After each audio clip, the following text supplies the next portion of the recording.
Bueno, muy bien, nuevo bloque de Buenos Días Buenos Aires de verano.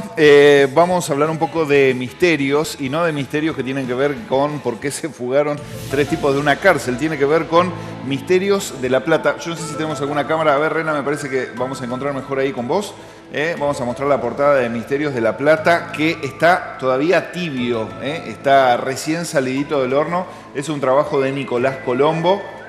Misterios de La Plata. La ciudad de La Plata, la capital de la provincia de Buenos Aires, está llena de misterios. Nicolás, gracias por venir. ¿Cómo te va? Gracias. Llena de misterios y de mitos, y por eso era bueno que alguien se tome el trabajo de empezar a recopilar algo que ya viene haciendo otra gente, pero que había que actualizar, ¿no? Sí, sí. ¿Qué es Misterios de La Plata? Sí, bueno, no es tanto sobre mitos. La idea mía era, yo me fui interesando sobre la historia de la ciudad de La Plata y fui descubriendo muchas de sus características, ¿no? Ustedes sabrán que es una ciudad que fue planificada antes de fundarse, que es una ciudad que surgió de una decisión política de aquel entonces, de 1880. Y bueno, vi que tiene muchas particularidades que otras ciudades no las tienen.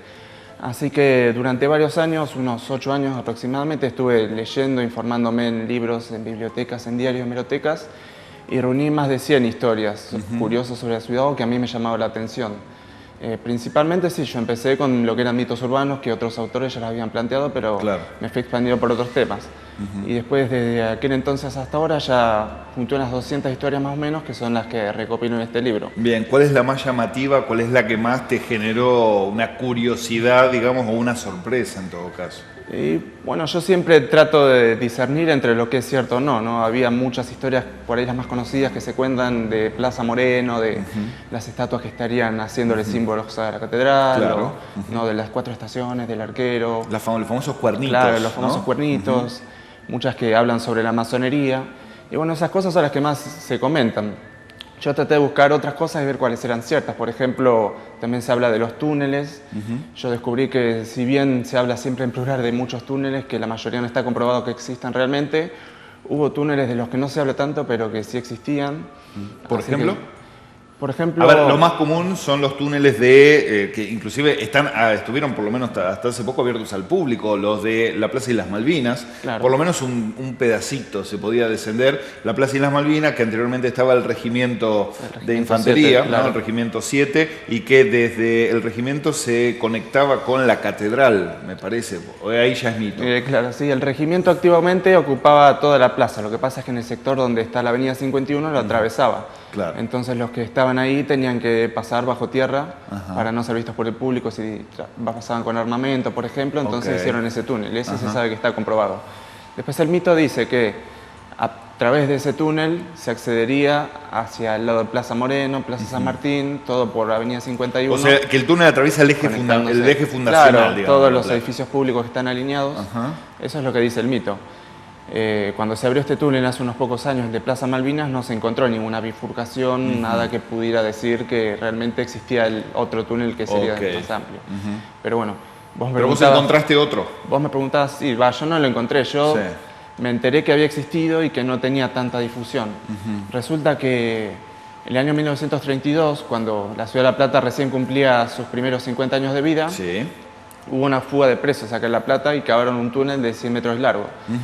Y bueno, ese túnel no estaba en las afueras, estaba en 1,59 aproximadamente, ¿no? Donde está el registro civil, por ahí cerca, el registro de las personas, que hay una cárcel.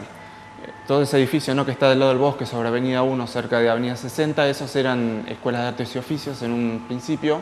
Después se remodeló como cárcel y te decía, en el 32 los presos hicieron un túnel de 100 metros de largo aproximadamente que pasaba por debajo de los pabellones, atravesaba la avenida y tenía una boca de salida en un jardincito de una casa de un señor que vivía justo enfrente de la avenida. Imagínate el año 32, o sea, hace 80 años, en una época que apenas había tránsito ahí, que ni siquiera había luz eléctrica, casi no había luz eléctrica. Los presos estuvieron meses cavando.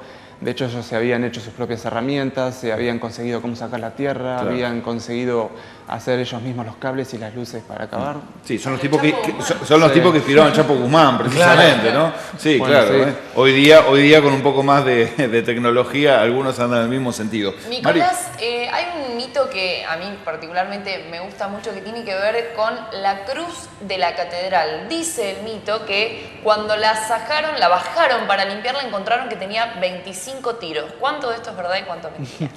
Sí, eso es verdad. Si uno va al Museo de la Catedral, que está debajo, bueno, cuando se empezó a colocar las torres, unos años antes, creo que fue en el 97, se bajó esa cruz porque estaba muy oxidada, en malas condiciones, corría riesgo de que se caiga.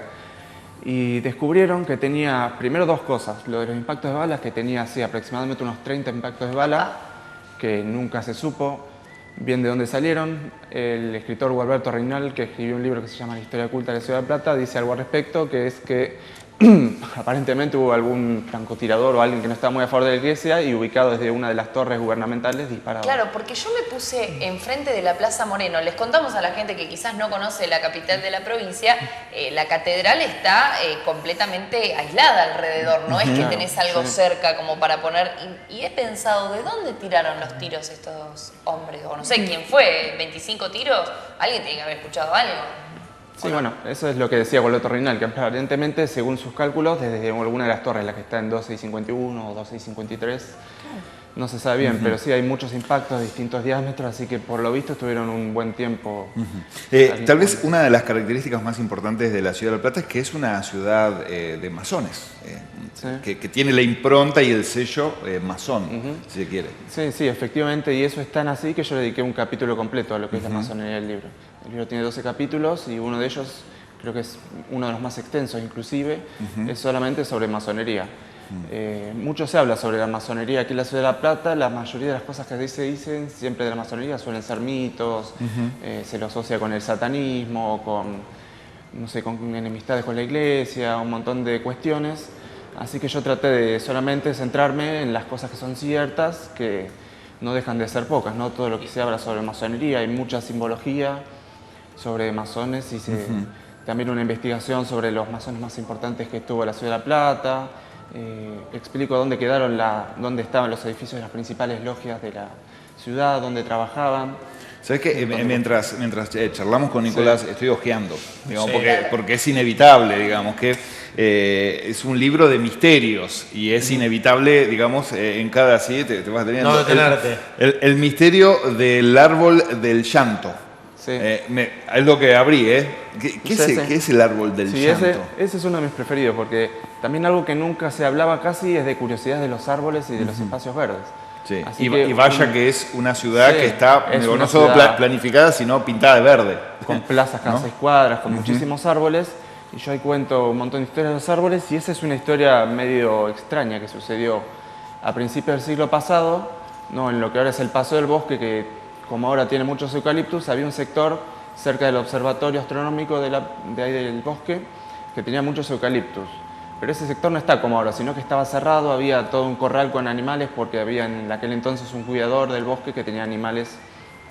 Y en ese corral había un eucaliptus que de noche emitía unos llantos. La gente decía que pasaba y que emitía como unos gemidos, unos llantos, y se empezó a correr la voz. Algunos decían que aparentemente un teniente del ejército se había suicidado a los pies de ese árbol por algún problema amoroso y entonces su alma había pasado al árbol y por eso es que emitía gemidos. Bueno, empezaron a venir un montón de curiosos. De hecho, hay crónicas de la época del diario El Día, que va un periodista del diario El Día de noche armado con rifles a hacer un campamento en el bosque para ver ese árbol. Claro.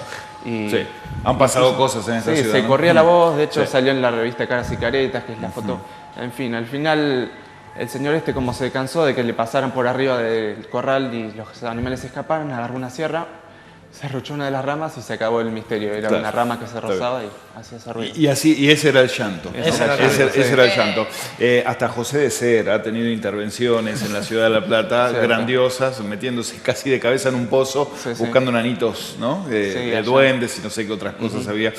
Hasta uno de los integrantes de los Ramones tuvo un anclaje con la ciudad de La Plata. Fíjense si tiene misterios, ¿no? Porque Didi estuvo y está dando vueltas por acá. Didi estaba saliendo con una chica de Citibel, que era Bárbara Zampini, y vivió un tiempo aquí en La Plata, en Citibel, y bueno, después se fue a Loma de Zamora, creo, hasta que volvió a Estados Unidos. Sí, sí. La verdad que es fascinante.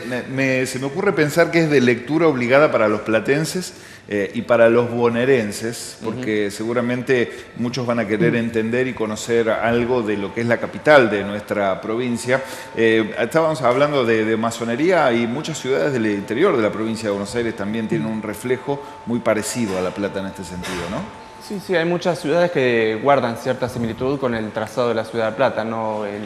Toda la avenida de circunvalación, el cuadrado, las diagonales, las plazas, la disposición de los edificios.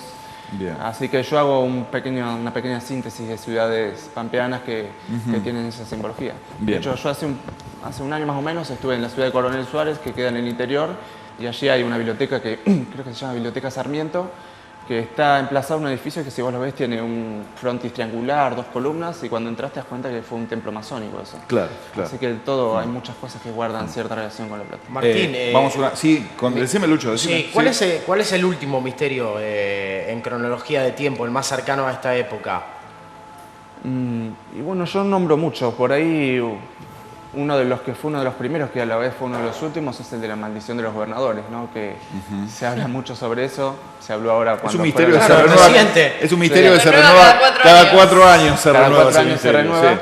No, pero cuando fueron las elecciones, bueno, ustedes no sé si lo conocerán al mito que dice que fue maldecida la ciudad de La Plata cuando se fundó, entonces quien era gobernador por aquel entonces, Dardo Rocha, fue maldecido. Y a partir de aquel entonces, ninguno que sea gobernador de la provincia puede llegar a ser presidente. En realidad, Nicolás dice que había una bruja que Roca la mandó a llamar, una bruja de Tolosa, Claro. que generó que nunca nadie fuera presidente si gobernó la ciudad. Claro, aparentemente la bruja vino de Tolosa, mandado por Roca, hizo Claro. toda una maldición en la piedra de Plaza Moreno y a partir de aquel entonces perduró esto. Pero comentaba que cuando fueron las elecciones que finalmente ganó De la Rúa, ¿no? El que después llegó era Duhalde, que era gobernador, pero él no ganó las elecciones, Claro. sino que llegó, bueno, después de todo el lío que hubo en 2001. Sí, en realidad Así fue un gobernador, un ex gobernador bonaerense, no electo por el voto No popular, electo, claro. sino elegido por la Asamblea. Por aquel Legislativa. entonces, para que Duhalde ganara las elecciones, que finalmente no las ganó, un brujo, se le llamaba así aquí de La Plata, que se llamó Manuel Salazar, hizo todo un contraembrujo que fue una especie de circo en la piedra fundamental de Plaza Moreno, ¿no? Él prendió una fogata, puso un montón de botellas de vino que la gente se los tomó y quedó medio contenta y fue Claro, un mamarracho, pero bueno, eso fue una cosa bastante reciente, que bueno, finalmente no se dio, pero sucedió hace poco. Para mí, en la relación cantidad de años que tiene la ciudad con cantidad de habitantes, es la que mayor cantidad de misterios tiene. Sí, sí. si ponemos, digamos, si hacemos esa relación, la ciudad de La Plata está llena de mitos, de misterios y de situaciones que todavía están por descubrir de alguna manera, y tal vez con misterios de La Plata, que el dibujo de la portada, ¿cuál es el significado que tiene? Sí, bueno, cuando me puse a ver para la foto de la portada ya veía que muchas portadas ya estaban usadas, fotos de la catedral, algo Sí. que identifica a los platenses o del trazado. Así que busqué ese edificio que se llama Palacio Giver, que está en diagonal 80 entre 2 y 3, que es una obra del arquitecto Guillermo Rótolo. Y bueno, Guillermo Rótolo también fue un masón que hizo varios edificios en la ciudad, hizo varios panteones en el cementerio, así que me gustó la portada para utilizarla y por ese lado medio que lo enganché también. Es un laburo a pulmón, independiente, por eso ahí tienen, ¿no? Acá está, en el Face pueden encontrar Misterios de La Plata y pueden contactarse con Nicolás para conseguir un ejemplar por ahora. Seguramente luego después vas a encontrar algún sistema de distribuirlos y que empiece a estar dando vueltas por las librerías. Nicolás no es escritor, no es... bueno, a partir de ahora sí es escritor, por supuesto, pero no es comunicador social, digo, no, es botánico, lo tuyo. Sí, no, yo no soy soy botánico, estudio Sí. eso, pero me apasiona mucho la historia de la ciudad, así que desde hace casi 8 años que estoy investigando, leyendo, recopilando, y bueno, todo esto dio forma ahora en el libro. De hecho, haríamos uno, por supuesto, Sí, por supuesto. lo vamos a quedar, después te vamos a pedir alguna firma y te agradecemos mucho, No, Nicolás. ustedes, muchas gracias. Un gusto, muy amable.